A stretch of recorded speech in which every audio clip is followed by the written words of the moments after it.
Marinho apresenta Globo Ciência. As últimas décadas do século XIX e as primeiras do século XX foram marcadas pelo avanço no estudo de algumas doenças. A medicina passou a incorporar a zoologia, a parasitologia e a microbiologia para compreender e identificar os micróbios e vermes e os animais que os hospedavam. Esse laboratório aqui pertence à Fiocruz de Minas Gerais e aqui são feitos estudos de técnicas clássicas e modernas como a biologia molecular. Naquela época, as causas de doenças tradicionais como a peste, o cólera, sífilis, malária, tuberculose começavam a ser esclarecidas.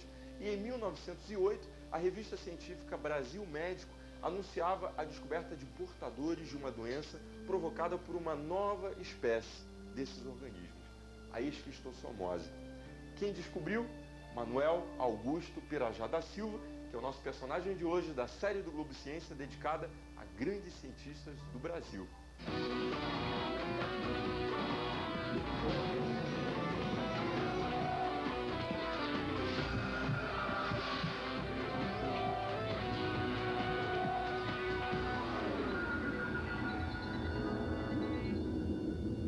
A esquistossomose, também conhecida como xistomose, xistosa e barriga d'água, é uma doença grave e pode levar à morte. Chegou ao Brasil no período da escravidão, época de intenso comércio com a África. Teria se espalhado no Egito com o desenvolvimento da agricultura. As cheias do rio Nilo traziam os caracóis, hospedeiros intermediários do parasita xistossoma. Existem 5 espécies do parasita xistossoma que acometem o homem. No Brasil é encontrada a espécie Mansoni, descoberta pelo nosso personagem, Manuel Augusto Pirajá da Silva. Pirajá da Silva foi o pioneiro das pesquisas sobre esquistossomose no Brasil. Começou a estudar ovos do parasita eliminados por um doente em Salvador. Em 1908, ele descobriu e fez uma completa descrição da morfologia dos vermes do Schistossoma mansoni. 4 anos mais tarde, descreveu a larva, chamada de cercária, que penetra na pele humana, iniciando a doença. Quem vai nos receber é o professor Naftali Katz. Ele é pesquisador da Fiocruz de Minas Gerais, perito da Organização Mundial de Saúde em Doenças Parasitárias e membro da Academia Mineira de Medicina. Quem foi Manuel Augusto Pirajá da Silva? Pirajá da Silva foi um grande médico e cientista brasileiro, baiano, que contribuiu em várias áreas importantes de doenças parasitárias no Brasil. A esquistossomose foi descoberta pela primeira vez em 1851 no Cairo, no Egito, por um médico alemão chamado Theodor Bilhars. Para a ciência, o que representou a descoberta de uma nova espécie do xistossoma por Pirajá da Silva? Foi muito importante, porque depois que o Bilhars encontrou e descreveu a doença no Cairo, começou uma discussão nos seguintes 50 anos se era um único parasita ou se eram 2 parasitas. Então havia essa teoria chamada unicista ou dualista da histolomose. E o Pirajá da Silva mostrou, sem sombra de dúvida, que no Brasil só existia o Schistosoma mansoni e, portanto, acabou com essa dúvida se havia 2 espécies ou uma espécie, mostrando claramente que eram 2 as espécies. Naftali, do gênero Schistossoma, há quantas espécies? Existem muitas, mas que atacam o homem são 5, e sendo 3 as principais. Então, as principais são o Schistosoma mansoni, que tem no Brasil, tem na África, o Schistosoma japônico, que tem na Ásia apenas, e o Schistosoma hematóbium, que tem na África. Detalha pra gente o ciclo completo da esquistossomose. O verme, dentro dos vasos mesentéricos, coloca ovos. Esses ovos vão atravessar a parede intestinal e vão cair nas fezes. Essas fezes, sendo eliminadas no meio ambiente, ela tem que encontrar água, porque dentro do ovo existe um embrião chamado miracídio, que vai fazer o rompimento do ovo e vai sair em busca do caramujo, que é o hospedeiro intermediário. Encontrando o caramujo, ele penetra no caramujo, depois de 30 dias, ele transforma-se numa outra larva que é chamada de cercária, um miracídio pode produzir milhares de cercárias. Essas cercárias vão novamente se encontrar o homem, penetrar ele através da pele, indo para os vasos mesentéricos, então fechando o ciclo evolutivo do xistosoma. Como é que é feito o diagnóstico? Hoje existe um exame que nós desenvolvemos, que é o método de Kato-Katz, que é adotado pela Organização Mundial de Saúde, vem sendo feito também, utilizado pelo Ministério da Saúde no Brasil e também pelos pesquisadores, e que é um método muito fácil, que você prepara em 1 minuto e pode examinar 30 minutos depois, ou pode examinar até 1 ano depois com resultados semelhantes. A gente pode ver então como é que esses exames são feitos? Claro, vamos passar para outro laboratório. Vamos lá. Você tem essa tela de nylon, você coloca as fezes, passa as fezes por cima, preenche esse buraco que está calculado para ter 42 miligramas de fezes, retira, põe uma lamínula, espera meia hora e pode examinar ao microscópio. Manuel Augusto Pirajá da Silva nasceu em Camamu, na Bahia. Estudou medicina e quando começou a carreira de pesquisador, foi estudar microbiologia no Instituto Pasteur de Paris e no Instituto de Doenças Marítimas e Tropicais em Hamburgo, na Alemanha. Que tal saber um pouco mais sobre a vida dele, hein? A gente vai para Salvador.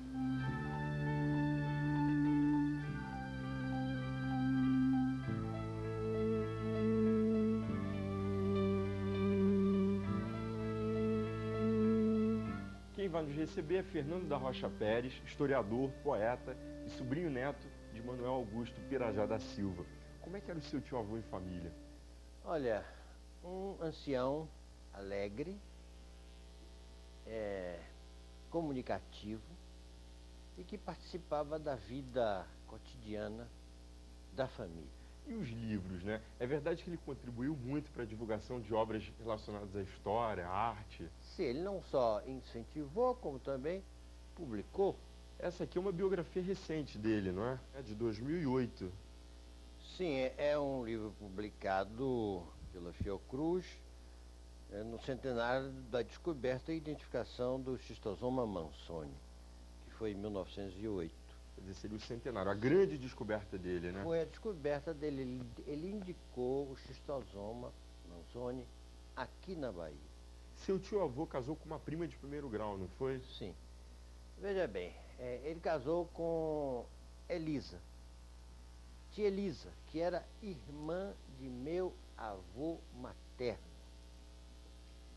Minha avó materna, casada, evidentemente, com meu avô, era irmã de Pirajá.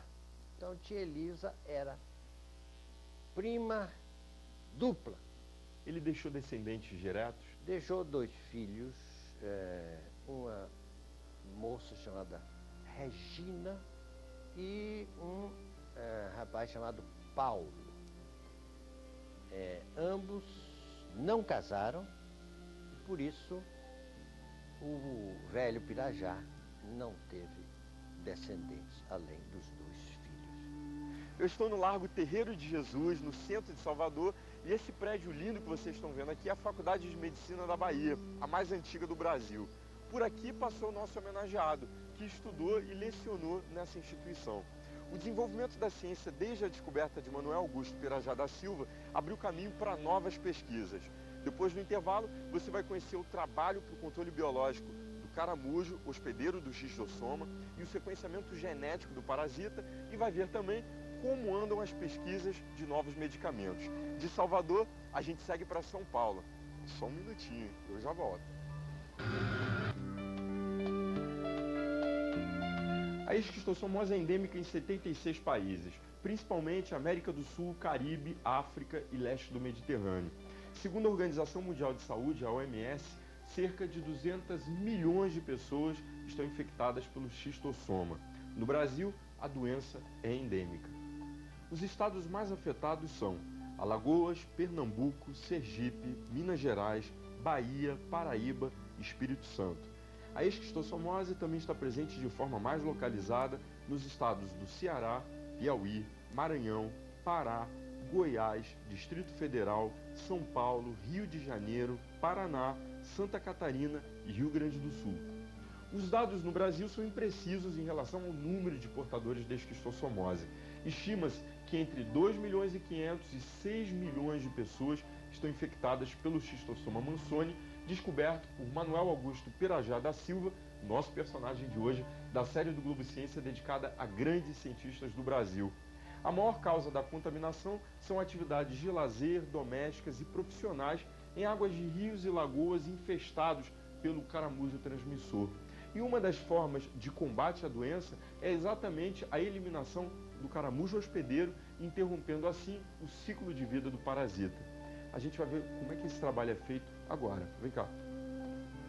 Eu vou conversar com Eliana Nakano, ela é doutora em biologia, pesquisadora aqui do Instituto Butantan e vice-diretora do Laboratório de Parasitologia. Qual é a espécie de caramujo hospedeiro do Schistosoma? Bom, aqui no Brasil nós temos 3 espécies hospedeiras do Schistosoma mansoni, que são a Bionfalaria glabrata, a Bionfalaria tenagófila e a Bionfalaria stramínea. Que imagem é essa aqui? Bom, esses são embriões de Bionfalaria glabrata que foram expostos a um extrato vegetal que nós estamos estudando quanto ao seu efeito molucicida, quer dizer, de matar caramujos, vetores. Seriam esses pedacinhos aqui, ó. Esses daqui já eclodiram, então na verdade já são caramujos jovens, tá? Normais, aqui. Aqui você tem 2 mortos que nem chegaram a se desenvolver. E esses 2 aqui, esses 3, estão mal formados. Podem ver que ele tem um aspecto transparente, totalmente diferente. Então, esses daqui também não sobrevivem. Isso já é um efeito do extrato vegetal. Aqui é desenvolvido um trabalho com extratos vegetais para combater esses caramujos. Inclusive, a pesquisadora Toshika Wano, que é a coordenadora de todo esse projeto, ganhou a medalha Pirajá da Silva em 2008. Conta pra gente como é que é esse trabalho. Bom, a primeira etapa, que é a obtenção dos extratos, é feita no Instituto de Química aqui da USP. Esse extrato vai ser testado primeiro na concentração que é recomendada pela Organização Mundial de Saúde, tá? Para a seleção de bons molucicidas. Qual seria a concentração? Então, essa concentração seria de 100 miligramas por litro. Então, um bom molucicida tem que matar todos os caramujos nessa concentração. Então, se de 10 extratos, tá? Um só matar todos os caramujos nessa concentração, esse é o único que a gente vai prosseguir com os estudos. Aí a gente vai para o passo seguinte, que a gente vai caracterizar a ação molucicida desse extrato. Então, ele vai ser testado em outras concentrações. Então, a gente vai ver como é que ele age tanto nos caramujos adultos quanto nos embriões. De todos esses extratos vegetais que vocês testaram, qual foi o mais eficaz? Olha, atualmente nós estamos obtendo bons resultados com extratos da família das piperáceas, que são, olha, que incluem entre muitas espécies, assim, umas pimentas que são usadas na culinária. Vocês viram? Combater os caramujos não é tudo. É preciso também tratar os doentes portadores da esquistossomose. Nesses 100 anos, desde a descoberta de Manuel Augusto Pirajá da Silva, a ciência evoluiu muito. E em 2009, os pesquisadores deram um passo importante: o sequenciamento do genoma do Schistosoma mansoni. A gente vai conhecer esse trabalho na Universidade de São Paulo. Vem comigo.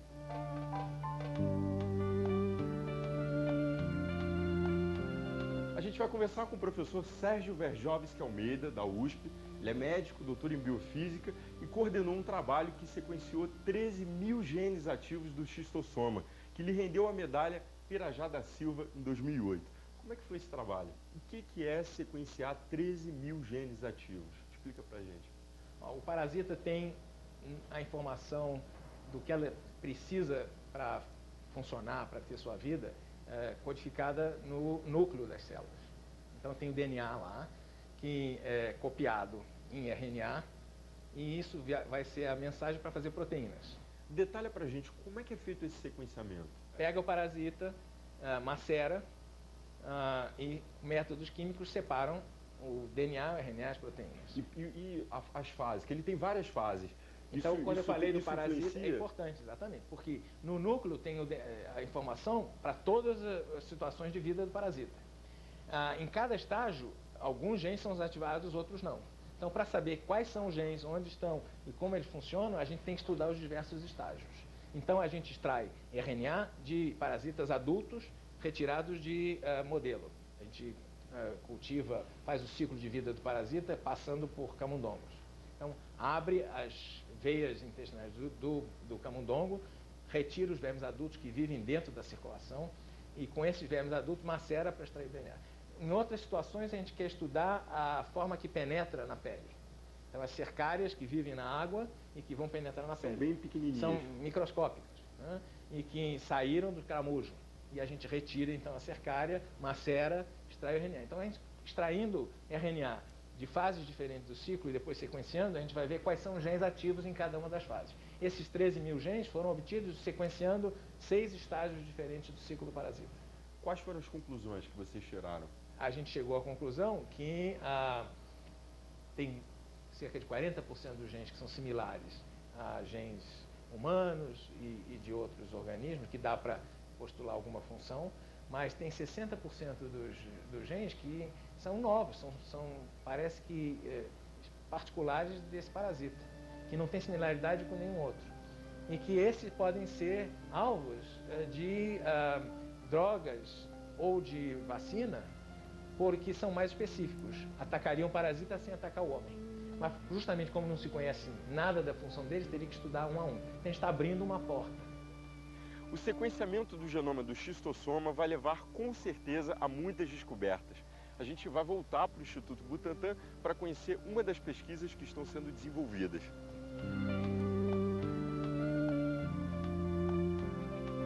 Quem vai nos receber é a pesquisadora Luciana César de Cerqueira Leite. Ela é química, doutora em bioquímica, trabalha na área de biotecnologia molecular com ênfase no desenvolvimento de vacinas. Em 2003, ela participou do projeto Genoma do Xistossoma ou Transcriptoma. Que projeto foi esse?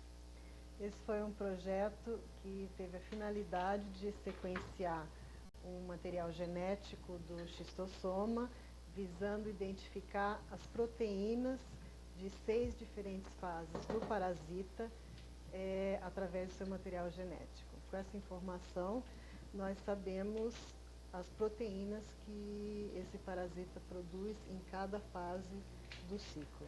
Como é que foi feita a pesquisa, né? Vocês utilizaram animais? Conta pra gente. Nós usamos uma técnica chamada vacina de DNA, em que pegamos a sequência desse DNA que vai produzir a proteína, colocamos num sistema de expressão e esse sistema todo é inoculado no camundongo. O sistema de expressão é o que vai fazer com que o camundongo produza a proteína, é isso? Isso. E aí, tendo essa proteína produzida dentro do camundongo, o camundongo vai induzir uma resposta imunológica contra essa proteína. E aí a gente vai saber se essa resposta imunológica vai ser o suficiente para proteger esse camundongo contra um desafio com o próprio esquistossoma. Então a vacina é a proteína testada. Isso. Já se descobriu essa vacina? Nós temos alguns antígenos que oferecem uma redução de carga parasitária. Mas como o parasita é muito complexo, nós sabemos que nós vamos precisar de uma combinação de vários antígenos para conseguir uma proteção realmente efetiva contra esse parasita. A gente fica na torcida. Há mais de 100 anos, a ciência estuda o xistossoma na tentativa de deter a esquistossomose. Agora, os cientistas estão quase fechando o ciclo em torno da doença. A partir da descoberta de Manuel Augusto Pirajá da Silva, os cientistas brasileiros conseguiram aumentar em 10 vezes o número de informações a respeito do xistossoma.